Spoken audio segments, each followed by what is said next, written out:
Professional football has found a way of making global superstars of the players thanks to the power of television, commercial endorsement, and an ever-expanding fan base that cannot have enough of all the trappings and paraphernalia of the sport. Here in Nigeria, the game is still at the rudimentary stage, but that has not stopped hundreds of local talent from making their way to climes where their craft is better appreciated. In the spirit of patriotism, many of Nigeria's superstar football players have been given back to society. Captain of the men's senior national team, the Super Eagles, William Troost-Ekong, is funding a project to raise money through sports for orphanages and schools. He joins us now to discuss the inspiration behind the idea. Good day. Thanks for joining us, William. Thank you so much for having me. Yeah, it's good to have you with us. So, what's the inspiration behind your humanitarian endeavor and why now? It was always a dream for me to have a legacy project. I think I wanted to do something well beyond my playing career. Giving back is something that I think all of the players have been doing and wanted to do. And it's a way to kind of show the love that we've been given, especially I think after this latest AFCON. So starting back home in Uyo with my Troost-Ekong Foundation was a perfect way to start. And yeah, we have a short-term goal and a long-term goal that I'll explain later. But yeah, it's a long-term project that I'm looking to really get started on. Very good. I'd love to go back to the foundation of your career because I know, like many athletes on the African continent, you had to overcome a number of challenges, even from home. I believe your dad was not a major supporter of you going into football. Can you give us a bit of an outlook on some of the challenges that young footballers, Nigerian footballers, have to overcome before they can even get recognition or just set foot on an international pitch? Yeah, I think the biggest challenge that we have here in Nigeria and Africa in general is the opportunity. So yeah, I think one thing that I was quite lucky for, I was born in the Netherlands. I went to school in the UK. I had a very good upbringing, education. I think that's why my father wasn't too happy for me to leave that to play football, which is understandable. And now what I'm trying to create back home in Uyo is a chance for children to not only play sports but also to have an education.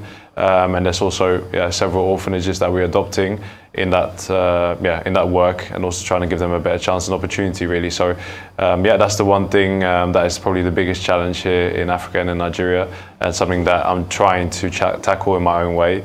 But yeah, it's going to be a collective effort to get real change. Collective effort. I was going to ask you about the way and manner you're going to raise money for these orphanages and of course general sports development, as it were. So how is this going to be achieved? Are you going to be partnering with others? And how are you going to inspire your colleagues in the sporting world to also buy into the idea as well? Yeah, so we have actually got many of my colleagues who have done several things before. I think here in Lagos, everyone knows the Igala Orphanage Home. And then many players also might not be enough public about it. But for me, it was important to use my network. I've invited different celebrities, players, ex-players, other African stars to come and play in a charity game on Sunday, 2nd of June in Uyo. And that's going to be a chance not only just to give a spectacle to the fans there, who will be able to get a free entry to come and watch us play, but to raise money through sponsors. And also trying to partner with the governor of Akwa Ibom State, who's also helping us with this project to try and push this on further. So I thought this was a better idea instead of me just having a single donation to try and double the efforts or quadruple. And that's the way we're going to try and raise money. Right, now talking about matches coming up, I know you're currently injured and, a big match coming up with the Super Eagles. What's your feeling around that at the moment? And I know it can't be easy having to watch that from the sidelines, right? So can you tell us a little bit about the preparation going into that and your mental space as we count down to that match as well? Yeah, it's a very important game. I think we all know that we want to be the World Cup 2026. Coach Finidi is coming now, has been appointed, which I think everyone's very happy about. Someone who understands Nigerian football, who's been our assistant coach, and I think deserved this shot now to be the head coach. I'm back fit now since 2 weeks, but I'm just missing some match fitness. So yeah, I've personally just been working on trying to get fit to give the coach the possibility to have me there. But regarding the team, I will be there in Uyo as well when they arrive. Some of the players are coming to support the charity game, and I'll try and hang around as well for the match to try and give them moral support and yeah, try and do my best to share some of my experience with some of the younger players. But yeah, these are definitely key games now against South Africa and Benin for us to yeah, get a ticket towards the World Cup in 2026. And still talking about getting tickets. We have a new coach now, I believe. So What are the prospects? I know these matches are still on the line, and it hasn't actually been truly tested. But what are the prospects here? And what were your thoughts about the previous coach that also made an impression during the last tournament we had as well? Yeah, I think it's great to see that we have a Nigerian coach that's been appointed as Super Eagles head coach. I think the last 3 AFCONs have shown that every time someone's won, they've had a ex-player or someone who's been associated to the country or born there or national to be coaching the team. I think you need to have that understanding of the culture. Maybe also with Nigeria, the magnitude, the pressure that you have playing in green, white, green. So yeah, I think we're all very happy to see Finidi George get the coaching job now. But then also we have to give props to Jose Pesero. I think throughout a difficult moment, still came out producing a team that did very well in the tournament. Of course, all of us wanted to come home with a trophy. I think that's the only thing that's still a heartbreak that I'm going to have to live with. But at the same time, motivating for that group of players to have that experience to play in the final, to do so well, and to carry the nation, I think, forward and yeah, reignite the belief and hope in Nigerian football. So I'm really looking forward to the next 2025 AFCON in Morocco next summer. And I have a really strong belief that Coach Finidi can help us get the trophy back home. Good. All right. Now, I mean, still talking about your enthusiasm for football, back to your foundation, of course. Earlier you mentioned some of your short-term goals and long-term goals. Can you elaborate on what your goals are? Yeah, because it's been quite a quick turnaround after the AFCON. I had some time to think and also to... Oh, did you only just come up with this after AFCON? No, it was something that I wanted to do post-career. I think the momentum and the attention that I got after the AFCON, I got into the room with the president, the Senate president, the governor of Akwa Ibom State.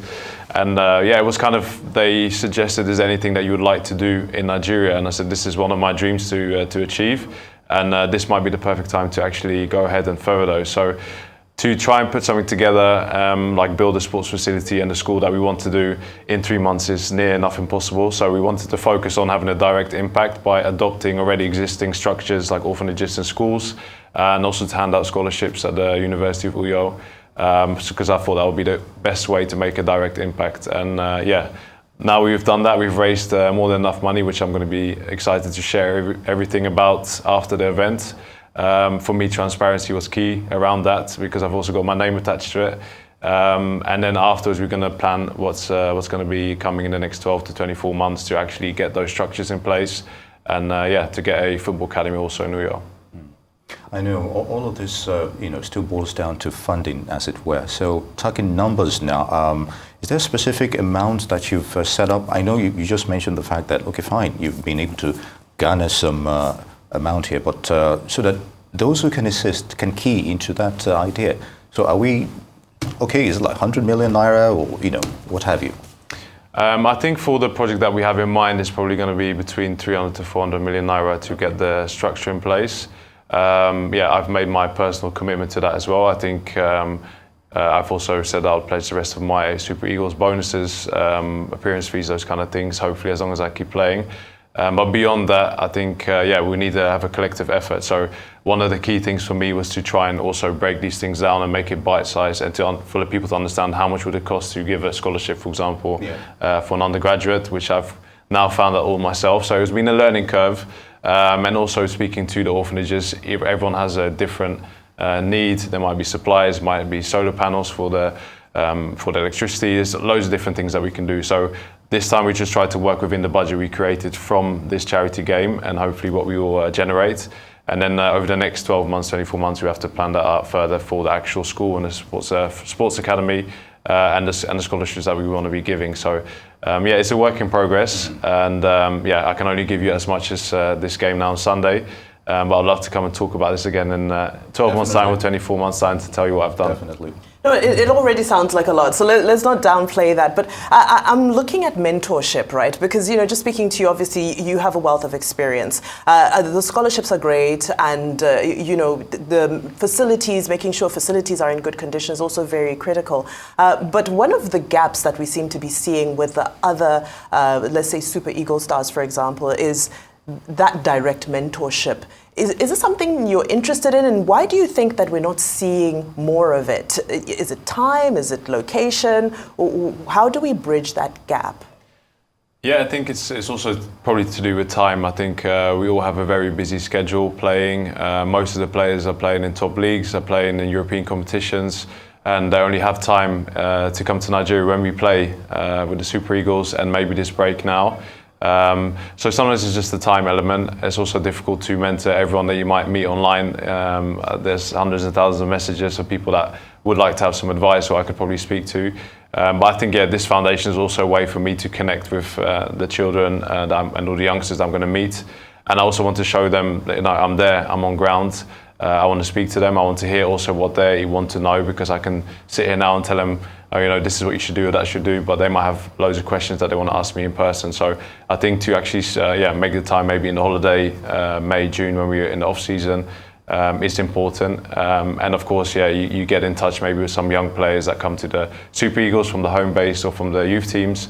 But yeah, I really want to go past that and go even to the grassroots and ambitious football players or anyone in life that has anything that I can help with. So yeah, that's just trying to create that pathway really. All right, so the current focus is on your home state? Yeah. Okay, so what are bigger plans from a broader perspective, you think? Well, now we've learned that there's a really big ask here in Lagos, so I think maybe next year we'll try to do something here in Lagos as well, which is also probably going to be slightly easier with the fundraising, because most of the big brands and other people that want to be involved are based here. So yeah, for me it was really important to do it in Uyo first, just because I want to go back there. I want to say thank you to the people that have really shown me a lot of love over the last 10 years, especially playing for the Super Eagles. And I think, if you know, charity starts from home is very cliche, Indeed. but it's somewhere where I needed to go first. And hopefully I'll be able to have the time to do both Uyo, Lagos, and then let's try and conquer the rest of Nigeria. But these are very grand plans, but I just want to start with this weekend now on Sunday. Good. All right. Speaking Sunday, before we go, can you name drop? Because I know you kind of said, you know, there's some players coming and so forth. Are you able to name drop so we know what to look forward to and, you know? Yeah, I mean, from the ex-internationals, I think we're going to see Joseph Yobo, Vincent Nyama. I think JJ Okocha is going to come and play. Kanu will be there, Amokachi. Samson Siasia will be coaching one of the teams. We have Alex Song coming from Cameroon. We have Ali Samata from Tanzania, the captain, and then we have celebrities like Odumodu Black, Poco Lee, Fowles, Ebuka, and many more. So it's going to be an exciting lineup, and of course a lot of celebrities have been very supportive of the team as well in the recent months. Some of them say they can play football, so we're going to find out. So that's going to be a fun afternoon, and I think everyone has come there in good spirits and wants to give back, and they've donated their time to be there and to create a spectacle. All right. William Troost-Ekong, would like to thank you, Super Eagles captain. I'd like to thank you very much for your thoughts on those issues. We wish you the best of luck on your foundation. Thank you so much. Can you let us know which of the celebrities can actually play football? Yes. Right? You'll get back to us. Watch on Sunday, yeah. and otherwise I will revert very shortly. Thank you. Thanks for coming.